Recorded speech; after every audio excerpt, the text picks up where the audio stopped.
countyfairgrounds.net. Welcome to today's podcast. Countyfairgrounds here. Do I have Tammy Barton, hypnotist, on the line with me? Yes, that's me. Hi, Tammy Barton, hypnotist.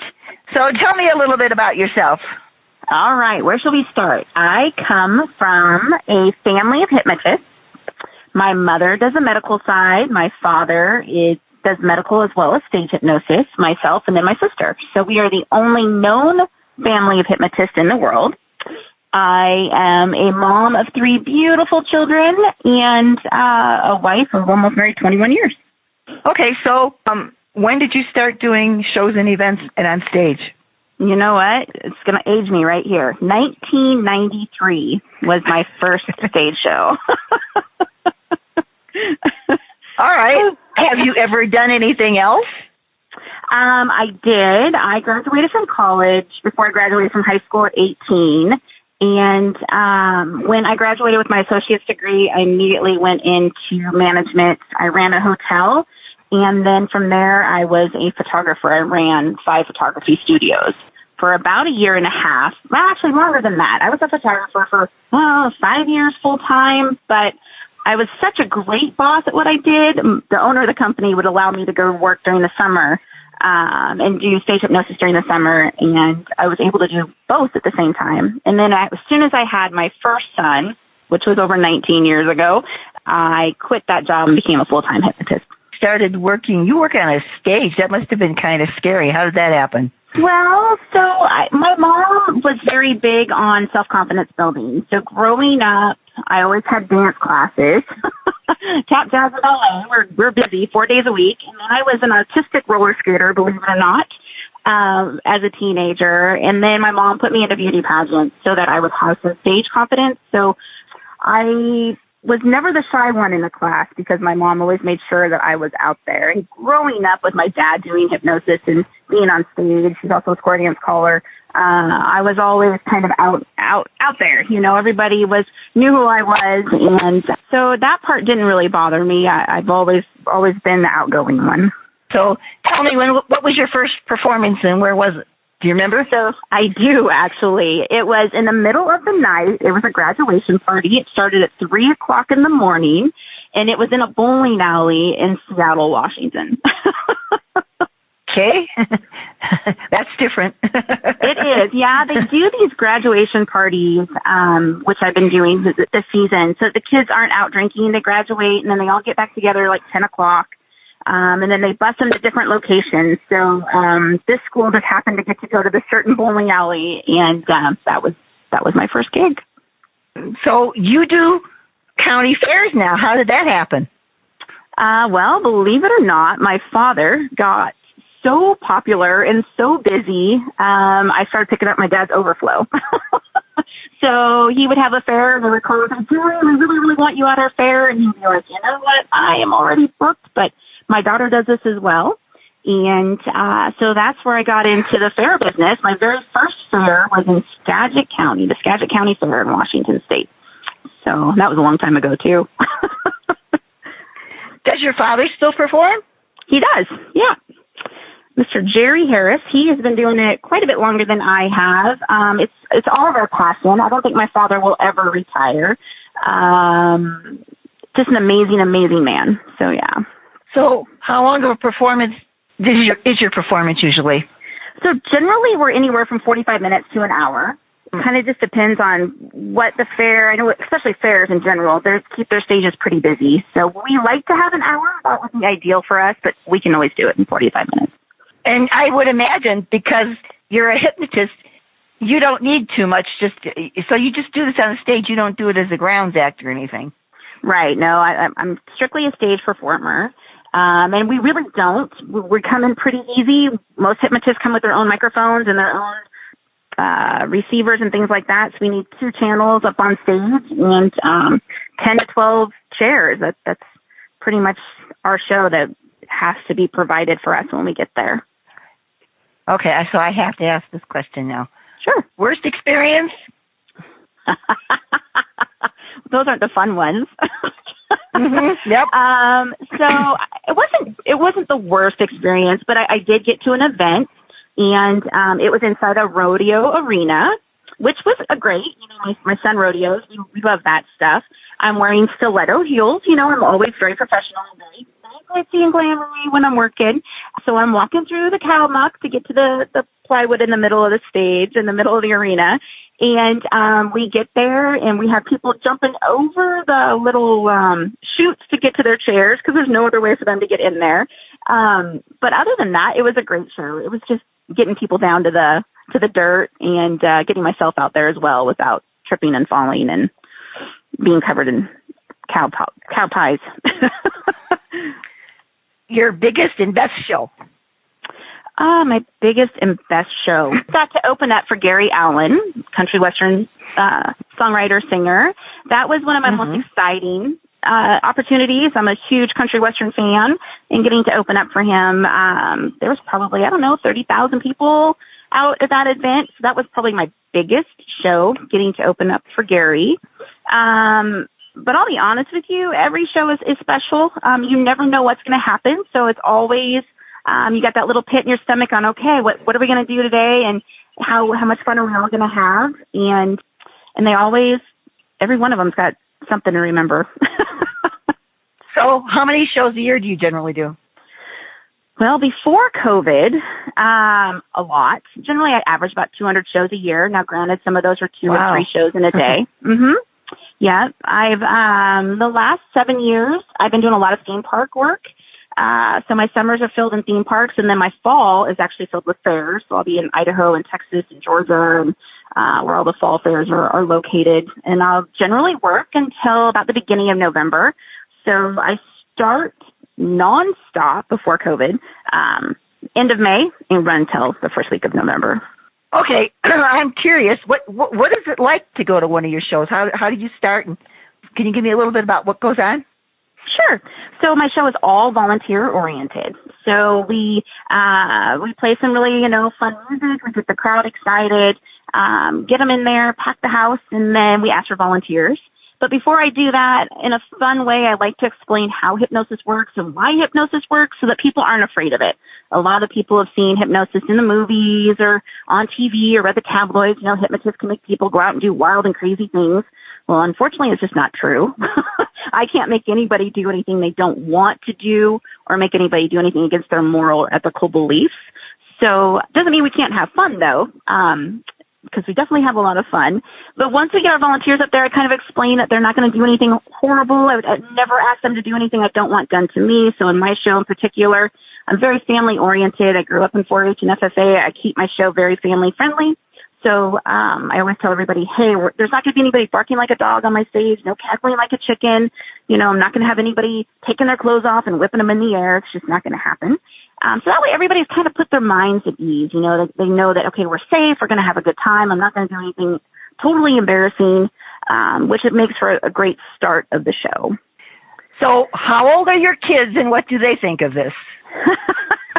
Now you're making your age and me again. All right, here we go. My oldest is 19, and he actually grew up juggling, grew up in the fair business. So Chase went out on tour with me at 6 weeks old.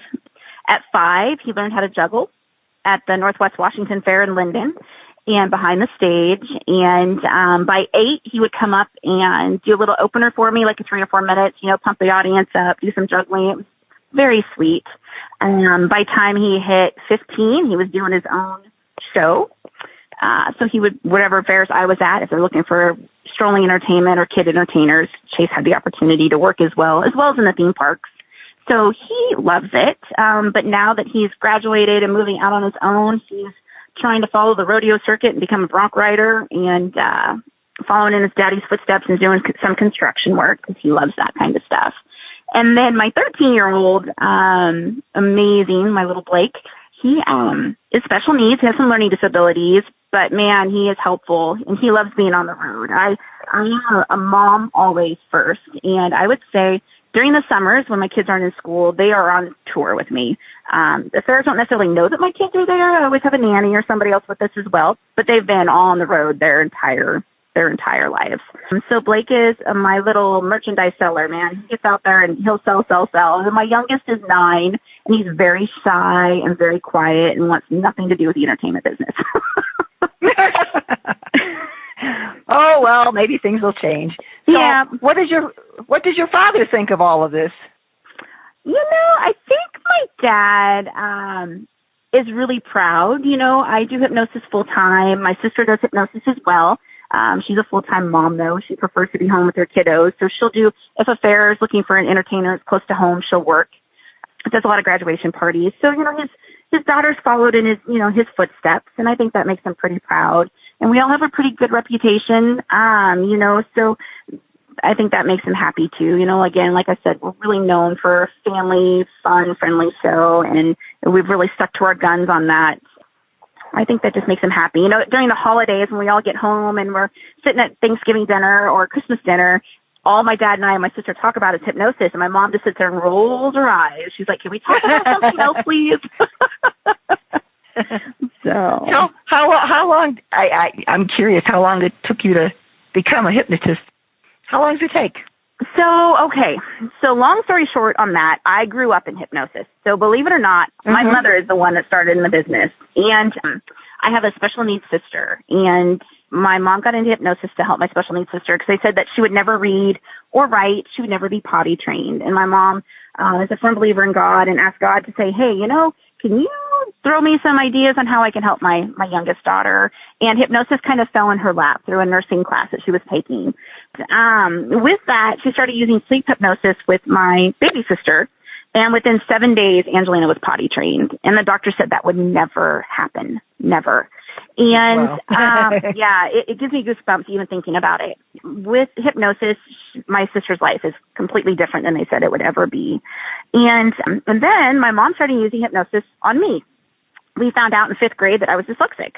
And I was always a straight A student, but I always struggled. I'd be one of those that would have to read a paragraph 5 times to know and remember exactly what I read. So once we figured out that I had that medical thing going on, my mom started using sleep hypnosis with me, and my education career just changed overnight. It was just unbelievable.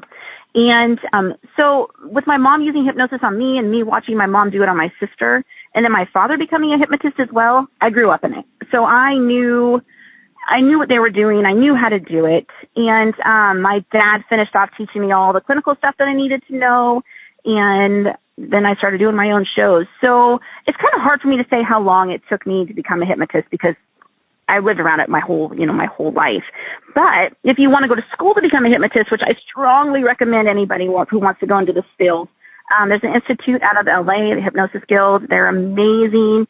And it just depends on how fast you want to learn what you want to learn. I always tell everybody to learn the medical side of it first. And then once you've learned that part, then go into the entertainment side of it, because that's when you'll get all the fun, when you know how it's working and why it's working, and you didn't just read a script out of a book. You'll be way more successful. Yeah, somehow I think raising kids and hypnotizing them all, there's something a little fishy about that. Well, it's really funny because my oldest son, and he hates it when I tell this story because I'll tell it on stage all the time when he's opening for me, would be, I use sleeping hypnosis for potty training. Chase would just turn 50 Shades of Grey. He still does to this day, my 19-year-old. And, when we saw how well it worked on Angelina, I thought, man, I'm going to use this for all my kids. And what an incredible tool, But the funny joke in my family was whenever my mom and dad would snap their fingers, us girls would go running because they would either have us washing the dishes or we were cleaning out the horse stalls, and doing it with a smile on our face. So they always said they had that cheating. That's cheating. I'm a mother too. That's cheating. Okay, so how has COVID affected your business? Oh Lord. Like I said, I've been doing this since '93, and I've always been on the road all summer long. I didn't know what it was to be a full-time mom because I'm always working. And this last year, I got to jump in the oven and be the full-time mom without any help. For a whole year, I didn't work. And how depressing is that? Not just because of the money side of it, but because I love to be out. I love to entertain. That's my passion. The money side of it, yeah, that hurt too. But fortunately, my husband does really well for himself. We didn't have to worry about insurance or any of that, whereas no other entertainers are struggling. So I'm very thankful that we made it through. When I finally did my first gig back in April, I was really nervous. But it's like riding a bike. Once you get in there, it all comes back. And, man, I was pumped. It was like the best hour of my life just to be back up there with the kids and entertaining and getting to socialize. And I didn't realize how much I really did miss it until I did that gig, and then did some graduation parties. And those have been amazing too. I normally do theme parks, like I said, during the summer, and my theme park, unfortunately, that hired me out last year and this year is in New York. And, they're like, we're not doing any stage hypnosis at all or any entertainment at their parks, period, because of COVID, the social distancing and the masking, and their park hours have, dramatically changed what they normally have. So even this summer, I might not work, and it'll be okay. But I'm ready to go. My September and my October is completely full, so looking forward to that. But COVID's definitely been hard. But I interviewed a carnival not too long ago. They haven't worked for 14 months. So, yeah, it's kind of rough. The entertainers and the vendors, and I feel for all of them, and that's why I do what I do. I try to help as much as I can. We appreciate that very much. So, thank you. Okay, so what do you have booked this year? So as of right now, I have a day in La Grande, Oregon, and then September my full schedule starts. So I'll be in Lewiston, the Nez Perce County Fair. I'm in Texas, Mount Pleasant, Texas. I'm at the Georgia National Fair. This will be my 16th year at the Georgia National Fair. We are always standing room only at that fair. Crowds are always amazing. It's a great, great time. And then I'm still working on finalizing up a few last minute things at the end of September. I also do a lot of convention work, and those phone calls are just now starting to come back in. So I think stuff will start to pick up and fill in the schedule. So. Oh, I hope so. Me too. Everybody hopes so. Okay, so next question is an obvious one. How do people reach you if they're interested in booking you? Oh, awesome. Great question. They can reach me on lots of media here. So my website is all the word for, F-O-R, hypnosis.com. You can reach me via telephone anytime, which is 253-973-4880. I'm on Facebook, Tammy Harris Barton, Hypnotist. I'm on Instagram, but I'm still trying to figure that one out. I am definitely not tech savvy like everybody else is around me. My son said, Tammy, Mom, we need to hire you a publicist. And I'm like, yeah, okay. So those are the best ways to reach me. I live online. It changes every day. Okay. Does it really? That's probably why I can't get it figured out. It's a lot harder than what it used to be, believe me. And it changes every day. AI is taking over a lot of things. Okay, Tammy, I've thoroughly enjoyed listening to you, and let me get this up for you, and hopefully we can help you out. I appreciate it so much. Thank you for your time, and thank you for thinking about me. Thank you, Tammy. Bye-bye. Bye-bye.